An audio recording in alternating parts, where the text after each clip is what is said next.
58 सालदेखि हो तबबाट सुरु गरे हो। माउ मेरा 10-12 माउ छन्, बाछाबाछी गरेर 18-20 वटा छन्। अब त्यतिखेर त अब 4-5 लिटरबाट सुरु गरे हो। अहिले लगभग अहिले हालमा चाहिँ 70 लिटर जति छ। 15 देखि मुनि दिने छैनन्, ल 25 सम्म दिने छन् मेरै गोठामा नि। अनि अहिले चाहिँ आफ्नै यसो जग्गा जमिन थोरै यिनै मार्फत जोडेर सुरु गर्दाखेरि 15 किलो दुध थियो, 70 रुपियाँ लिटर गरेर अहिले बिक्री भइरहेको छ। यसले लगभग 10 केजी दाना खान्छ। कोही खट्न सको, रेखदेख आफै गर्न सको भने नाफै नाफा रहेछ। यसले चाहिँ सबभन्दा यो गोठाको टप गाई नै यही हो। यसले 27-28 लिटर दिने। 13 बेद ब्याउँदा 3 वटा बर 10 वटा बाछी दिया। बाछी नि मात्रै हिसाब गरेर नि यसका 4 माउ त मैले मावै बनाएर बेचेँ। अहिले पनि 3 माउ रेडी छन् यहाँ। भनेको यी दुवटामा यी 15-20 वटा मध्येमा किनेको भनेको यो र उपल्लो छेउको 2टा मात्रै हुन्। अरू सब बाउको सम्पत्ति छ पनि नपाले पनि हुन्छ। नाफै नाफा छ, घाटा कहिले पनि छैन। अब कोरिया जापानी चाहिँ नभनौँ, दुबई मलेसिया कतार जति चाहिँ गर्न सक्छ एकजना मान्छेले यही पनि हुन्छ। 75,000 खर्च मेन्टेन हुन्छ यहाँ। नमस्कार, तपाईहरु सम्पूर्णलाई हार्दिक स्वागत छ न्यू कृषि प्रविधिमा। आज हामी बिर्तामोड नगरपालिका वडा नम्बर 7 मा रहेको ढुङ्गाना कृषि फर्ममा उपस्थित भएका छौं। तपाईहरुले भिडियोलाई स्किप नगरी अन्तिमसम्म हेर्नुहोला। करिब 2 दशक अघिबाट गाई पालन व्यवसायमा आबद्ध रहनुहुने ढुङ्गाना कृषि फर्मका सञ्चालक आदरणीय कृषक चुडामुनि ढुङ्गानासँगको छलफल तथा कुराकानी समेटेर यो भिडियो तयार पार्न खोजेका छौं। भिडियोलाई स्किप नगरी अन्तिमसम्म हेर्नुहोला। 2058 सालमा आदरणीय कृषक चुडामुनि ढुङ्गानाले गाई पालन व्यवसाय सुरु गर्नुभएको थियो र तपाईहरुले ब्याकग्राउन्डमा देखिराख्नु भएको छ। आज पनि धेरै संख्यामा गाईहरू पालेर सफल उद्यमी, सफल कृषकको रूपमा स्थापित भइसक्नु भएको छ र आजको भिडियो मार्फत उहाँले लामो समयदेखि गाई पालन व्यवसायमा आर्जन गर्नुभएको ज्ञान, सिप र उहाँले गर्नुभएको गोठखोर व्यवस्थापन, आहार व्यवस्थापन, स्वास्थ्य व्यवस्थापन, प्रजनन व्यवस्थापन सँगसँगै बजार व्यवस्थापनका विषयमा मसिनो गरेर छलफल गर्नेछौँ। तपाईहरुले भिडियोलाई अन्तिमसम्म हेर्नुहोला। मेरो च्यानल न्यू कृषि प्रविधिलाई तपाईहरुले सब्स्क्राइब गर्नुभएको छैन भने सब्स्क्राइब गर्न भने नभुल्नुहोला। हजुरलाई म हार्दिक स्वागत गर्न चाहन्छु। नमस्कार, धन्यवाद हजुरलाई पनि। चुडामुनि ढुङ्गाना भन्नाले सबैले चिन्नुहुन्छ, तर मेरो खास नाम चाहिँ श्याम ढुङ्गाना हो। बिर्तामोड 7 हो। अहिले यो टोल चाहिँ समावेशी टोल भन्छ। अलि मास्तिरै बसेर गरिया हो। पहिले सुरु गर्दाखेरि चाहिँ हजुरले गाई पालन सुरु गर्नुभएको चाहिँ कति सालदेखि हो, कति वर्ष भयो, थोरै जानकारी गराइदिनु। गाईको पालन सुरु गरेको त मैले जान्दादेखि नै हो, तर पनि अब व्यावसायिक रूपमा गरेको चाहिँ लगभग मैले 58 सालदेखि हो। पहिला सुरु गर्दा त गाई पालन सुरु गरेको होइन, यसो दुध खान भनेर एउटाबाट सुरु गरे हो। तर एउटाबाट सुरु गरेको किन्दाखेरि त्यतिखेर मैले 58 सालमा चाहिँ मैले 2टा किने हौ। लगभग जर्सी हो एउटा चाहिँ होलिस्टेनको क्रस हो। अहिले त्यसमा सुधार गर्दै गर्दै लगभग अब होलिस्टेनै मात्रै छन् यहाँ अहिले चाहिँ। हजुरसँग हाल चाहिँ तपाईको यो गोठमा कतिवटा गाई वस्तुहरू छन्, थोरै यो विषयमा पनि जानकारी गराइदिनु। अहिले माउ मेरा 10-12 माउ छन्, बाछाबाछी गरेर 18-20 वटा छन्। अब प्योर चाहिँ 1-2 वटा होला नि, अरू क्रस छन्। दुध उत्पादन त त्यतिखेर त आफूलाई पनि त्यति राम्रो ज्ञान थिएन, र पनि यसो अलिअलि घरयासी प्रयोजनका लागि हुन्थ्यो, यसो सागसब्जी खानु। त्यतिखेर त अब 4-5 लिटरबाट सुरु गरे हो। अहिले लगभग अहिले हालमा चाहिँ 70 लिटर जति छ, तर 80-90-100 लिटर जति हुन्छ। अहिले चाहिँ त्यस्तो एकैन प्रत्येकको त जोखिएको छैन, तैपनि 15 देखि मुनि दिने छैनन्, ल 25 सम्म दिने छन् मेरै गोठामा नि। यो पहिला सुरु गर्दा त मैले अर्काकोमा सुरु गरेको हो, आफ्नो थिएन। लगभग 10-12 वर्ष अर्कैकोमा गरेँ होला।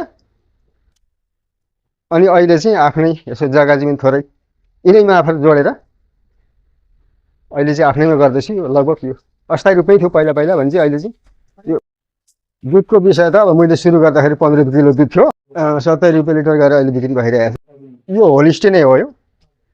यो होलिस्टेन लगभग यतापट्टिका जम्मै होलिस्टेनै छन्, उतापट्टि छैन अलिकति क्रस। अहिले यो घाँसको सिजन छैन, घाँसको सिजन नभएको बेलामा पनि यसो परालसेर दाना पानी खुवाउँदाखेरि यसले लगभग अहिले दुनै पर्दाखेरि पनि हेर्दाखेरि 24 लिटर जति दुध आउँदैछ यसको। तपाईले चाहिँ 24 लिटर गाईको दुध तपाईले एउटा गाईबाट निकालिराख्नु भएको छ भने दाना पानी कस्तो खुवाउनु? दाना पानी चाहिँ अब पहिला त्यति आफूलाई पनि अनुभव थिएन। चोक्क मैले एउटा त पहिला सुरुमा किनेको गाई थिएँ, त्यतिखेर यो दाना भन्ने त्यति चल्ती नै थिएन। चोकर चापट भन्थ्यो, त्यो चापट खुवाउँथ्यौँ। म चाहिँ अब एउटा बटुको थो नाप्ने, धेरै लायो होला जस्तो लाग्थ्यो, तर 2 केजीदेखि लाइँदो रहेछ। त्यतिखेर पनि त्यो एउटा गाईले 24 लिटर दुध दिएको थियो। अहिले जस्तो हो भने त्यो गाईले लगभग 40-45 लिटर दुध दिने रहेछ यसरी दाना खुवाउँदाखेरि। भनेको अगाडि तपाईँले पाल्नु भएको गाईको कुरा गर्दै हुनुहुन्छ। हजुर, कति सालको कुरा हो त्यो गर्दै हुनुहुन्छ? यो 60-61 सालमा हो। 60-61 सालमा तपाईँले अहिले त अब गाई पालनमा धेरै कुराहरू बुझिसक्नु भएको छ भनेपछि कुन जात थियो होला तपाईँलाई अहिले कस्तो लाग्छ? त्यसको अनुभव मलाई त्यति छैन, जात हामी चिन्दैन थियौँ। अब त्यो मैले पनि किनेरै ल्याएको गाई हो पारी। लगभग त्यो गाई दार्जिलिङदेखि नै आएको रहेछ अङ्ग्रेजी। हजुर,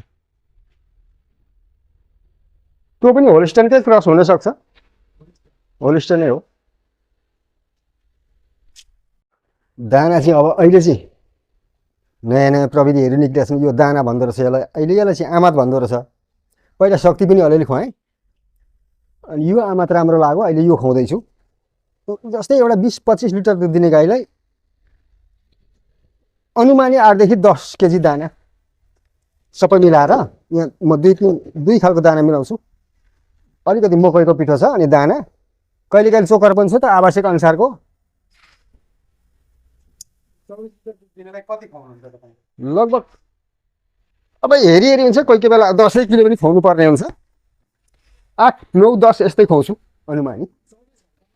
8-9 केजी 10 केजी दाना चाहिँ तपाईँले खुवाउँछु, म त्यति खुवाउँछु अनिवार्य। यो तपाईँले अहिले दाना दिँदै गरेको गाईले चाहिँ दुध कति दिन्छ? यसले चाहिँ 26-27 लिटर दुध दिन्छ लैनामा चाहिँ। अब अहिले पनि 26-21 लिटर दुध दिन्छ यसले। 21 लिटर दुध दिन्छ। यसले 10 केजी दाना खान्छ। यसले लगभग 10 केजी दाना खान्छ। 18-20 लिटर दुध दिँदा तपाईँलाई प्रफिट चाहिँ कति हुन्छ त? यो गाईको खर्च सबै कुराहरूलाई कटाएर तपाईँले क्यालकुलेट गर्नुभएको? यो आफूमा भर पर्ने कुराहरू छ। आफै खट्न सको, रेखदेख आफै गर्न सको भने नाफै नाफा रहेछ। जब मान्छे लाउँछु अनि अलिक सुखले गर्छु, त्यसै बसी बसी कमाउँछु भन्नु भने त्यति हुने रहेछ क्या र। मलाई खोइ असफल भने जस्तो लागेको छैन। आफू खट्नुपर्छ, आफू खटेपछि नहुने केही पनि छैन रहेछ। यो आमात भन्ने दाना छ, चोकर यही 10 केजी भित्रमा पर्छ, मिलाएर खुवाउने हो। 8 देखि 10 केजी, 15-16 लिटर दिनेलाई 8 केजी, 20 केजी 22-25 केजी दिनेलाई 10 केजी, त्यही हो। अहिले चाहिँ मेरो घरबाटै जान्छ, घरबाटै 70 रुपियाँ लिटर बेच्ने गरेछ। अब पर लाँदा त अलिकति एकछिन खट्दाखेरि कमाइ त हुने रहेछ, तर आफ्नो दाना सँगसँगै जग्गाको तपाईँले पराल पनि मेरोमा अब त्यति छैन। यो क्या ती नेपियर भन्ने घाँस अलिकति छ, अनि जय घाँस छ, जय घाँस लगाउँछु सिजनमा। त जय घाँस त 1 महिनादेखि हुँदो रहेछ। यो अर्को ढोडे नेपियर घाँस भनेको चाहिँ यो चाहिँ लगभग अब पानी मलहरू पुर्याउन सक्दा लगभग 12 मास हुँदो रहेछ। अहिले पनि छ यो फागुन चैतको बेला पनि अलिअलि।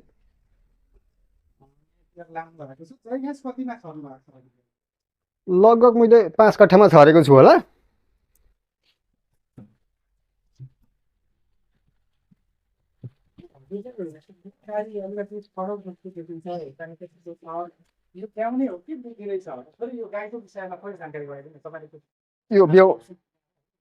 यो ब्याउने तत्पर भन्न पनि अब 14-15 दिन बाँकी छ। 14 गते मिति पुग्ने हो। आज अब 3-4 गते हुँदैछ। यो कति बेत भयो? यो 4 बेतेबाट अहिले 5 बेते हुने हो। यो अघिल्लो बेतमा कति दिएको हो तपाईले यो गाईले? यसले चाहिँ सबभन्दा यो गोठाको टप गाई नै यही हो। यसले 27-28 लिटर दिन्छ। यसकै बाछी हो यो पनि, त्यसको बाछी अर्को पनि छ। अहिले यो नयाँ प्रविधि आएको छ, यो सेक्स सिमेन्ट भन्दो रहेछ उता विदेशी सिमेन्ट, त्यो प्रयोग गरेको छु। अब यो तत्काल ब्याउँछ होला, ब्याएपछि मात्र थाहा हुन्छ। बाछी पाउने पनि भयो, एउटा विदेशी पनि हो भन्ने सुनेको थिएँ। यो चाहिँ अब सिजनमा वैशाख जेठतिर हो भने मनकै घाँसैले मात्रै पनि पुग्छ, तर त्यतिखेर पनि परालमै मिसाएर प्रयोग गर्छु म चाहिँ। तपाईले गोठ पनि राम्रै बनाउनु भएको छ। यो गोठमा कति लगानी गर्नु भएको छ? यो कति वर्ष भयो गोठ बनाउनु भएको? थोरै जानकारी। पहिला त अब त्यस्तो थिएन, सानै राम्रै भन्दा पनि त्यस्तो सानो सानो ग्वाली थियो। अलिक सुधार गर्दै यसो आर्थिक पनि यहीँबाट सङ्कलन भएको हो त, बनाउन रहर लाग्यो अझै जाँगरबाट। त्यही भएर मैले अर्को बनाएँ, त्यता अर्को घर बनाउनु पर्ने हो। अहिले लगभग यसमा 12-13 लाख रुपियाँ जति खर्च भइरहेछ मेरो, लगानी गरिरहेछु।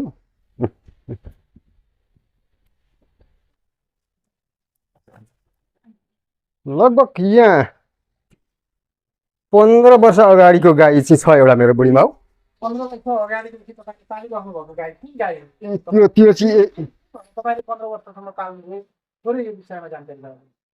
यही हो 15 वर्ष अगाडिदेखि सुरु गरेको। यो मेरो गोठैमा जन्मेको बाछी हो। यो 13 बेद आइसक्यो। अब ब्याउँदा 14 बेद हुन्छ। अब अहिले पनि गोरु लगाएको छु। लगभग यसको गुणले नै मैले पारेको हो। घरैमा जन्मेको बाछीले 17-18 लिटर दुध दिनु भनेको मेरो लागि राम्रै जस्तो लाग्यो। त्यसका अर्को गुण फेरि 13 बेद ब्याउँदा 3 वटा बर 10 वटा बाछी बिहा। 10 वटा बाछी। 10 वटा गाईबाट तपाईँले चाहिँ कति बेद भन्नुभएको थियो? 14। यसको एकछिन ठ्याक्क खातैमा लेखेर हिसाब त राखिएन। तर एउटा गाईबाट अब यसमै पनि यो पनि त्यसकै बाछी हो। अब दोस्रा बेद हुन्छ। यसले पनि 1500 लिटर दुध दिएछ पहिल्यै बेदमा भने। अब दोस्रा बेदमा 18-20 दिन सक्छ। अरू दुईटा छन् त्यसकै बाछी हुन् नि। एउटा अर्को पनि छ। यहाँ ब्याउने छ बाछी त यसको। यसपालि चाहिँ बर ब्याएको छ। अनुमानी यसको दुधको हिसाब छोडेर पनि बाछा बाछी नि मात्रै हिसाब गरेर यसका 4 माउ त मैले मावै बनाएर बेचेँ। अहिले पनि 3 माउ रेडी छन् यहाँ यसकै हुन्। राम्रै आम्दानी। अब यही हो मेरो यो नाफा। अहिले यहाँ मैले किनेको भनेको यी दुवटामा यी 15-20 वटा मध्येमा किनेको भनेको यो र पल्लो छेउको दुईटा मात्रै हुन्। अरू सबै घरकै हुन् सबै। के सन्देश दिन चाहनुहुन्छ तपाईँ? सन्देश चाहिँ के हो भने अब बाउको सम्पत्ति छ भने नपाले पनि हुन्छ। बाउको सम्पत्ति छैन भने कृषकलाई, गर्ने मान्छेलाई, पाखुरा हुने मान्छेलाई, बल ताकत हुने मान्छेलाई यो नाफै नाफा छ। घाटा कहिले पनि छैन। अहिले ठ्याक्क मैले 70 हिसाब गर्दा 70 रुपियाँले 70 लिटर दुधको गर्दा 1.5 लाख रुपियाँ हुन्छ। अनुमान कहिले बेसी अहिले कहिले कम्ती पनि हुनसक्छ। तर अनुमानी मेरो अब कोरिया जापानी चाहिँ नभनौँ, दुबई मलेसिया कतार जति चाहिँ गर्न सक्दा एकजना मान्छेले यही पनि हुन्छ। तपाईँ एक्लै? म एक्लै गर्ने। तपाईँ एक्लै हुनुहुन्छ? कतिजना चाहिँ हुनुहुन्छ? म एक्लै भन्दा नि हुन्छ प्रायः जसो। र पनि श्रीमतीको यसो सहयोग हुन्छ कहिले कहिले। भनेपछि 1.5 लाख रुपियाँ मासिक आम्दानी हुँदा 75,000 75,000 खर्च मेन्टेन हुन्छ यहाँ खुवाई खोराकमा। अब दबाई पानीको अलिक थोरै फाल्टु लाग्छ। अहिले चाहिँ भाग्यले साधेर पनि होला। गाईहरू पनि त्यति बिरामी परेका छैन। 8-10 वर्षै भयो। अलिकति स्वास्थ्य उपचारको विषयमा पनि जानकारी गराइदिनु। स्वास्थ्य उपचारको भन्नाले त सामान्य कुरा त यो म आफै पनि गरिहाल्छु। सानैदेखि यसो जडीबुटी पनि अलिअलि गरिन्छ सानोतिनो रोगहरूमा। अब त्यस्तो अबरै पर गाई अलि नाजुकै अवस्था पुग्यो भने प्राविधिकसँग सल्लाह गर्ने हो। अनि उहाँहरूले के भन्नुहुन्छ अथवा यो दबाई ल्याएर खुवाउनु भन्नुभयो भने पनि म त्यही खुवाउँछु। तपाईँहरूले मेहनत गर्न सके, परिश्रम गर्न सके, पशुपालनबाट यथेष्ट आम्दानी छ भनेर हामीले बुझ्न सक्छौँ। त्यो त राम्ररी। अब 15-16 वटा अब यहाँ छैन। अहिले 10 वटा त मावै छन् यहाँ मेरा। त्यसमा मान्छे राखेको छैन। अरू केटाकेटीले सघाउने कोही पनि छैन। श्रीमतीले यसो बेला बेला यसो सघाउने हो। म एक्लै अझै 1-2 माउ गर्छु जस्तो आँट आउँछ मलाई।